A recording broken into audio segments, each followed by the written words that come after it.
সচিবক উচ্চতম ন্যায়ালয়ৰ ককৰ্থনা অবৈধ বিদেশী চিনাক্তকৰণত অসম চৰকাৰ বিফল হোৱাত ক্ষুব্ধ হৈ পৰিছে সৰ্বোচ্চ ন্যায়ালয়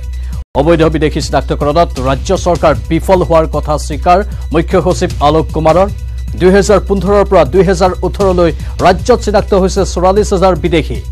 এই 3 বছৰত চৰকাৰে বিতৰণ কৰিলে মাত্ৰ 4 জনক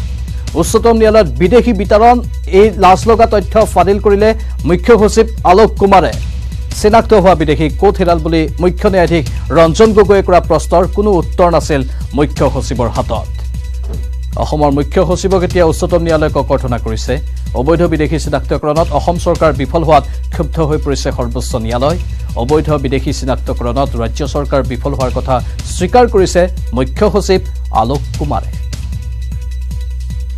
ছাত্ৰ সন্থাৰ অসমৰ ৰাইজে অতদিনে কৈ অহা কথা সঁচা বুলি আকৌ প্ৰমাণ হ'ল আজি উচ্চতম ন্যায়ালয়ত অসম চৰকাৰে দিয়া শপতনামাত তেখেতসকলে নিজে স্বীকাৰ কৰিছে যে 2015 চনৰ পৰা 2018 চনলৈকে চিনাক্ত হোৱা অবৈধ বাংলাদেশী 44000 বাংলাদেশী হেৰাইছে 2015 পৰা 2018 চনৰ ভিতৰত মাত্ৰ 4 জন অবৈধ বাংলাদেশী বহিষ্কাৰ হৈছে আমি কৈ অহা কথাবোৰ যে সঁচা এই কথা পুনৰ প্ৰমাণ হ'ল আৰু জাতি মাটি ভেটিৰ কথা কৈ থকা কেন্দ্ৰীয় চৰকাৰ অসম চৰকাৰৰ অসম চুক্তিৰ আধাৰত জ্বলন্ত বিদেশী নাগৰিকৰ সমস্যা সমাধানৰ কাৰণে যে অকণো আন্তৰিকতা নাই সেই কথা আজি পুনৰ জল পটপটকৈ প্ৰমাণিত হ'ল ন্যায়ালয়ক সহায় কৰিবৰ কাৰণে বিদেশী নাগৰিক চিনাক্তকৰণ বহিষ্কৰণ এই গোটেই বিষয়টোৰ ওপৰত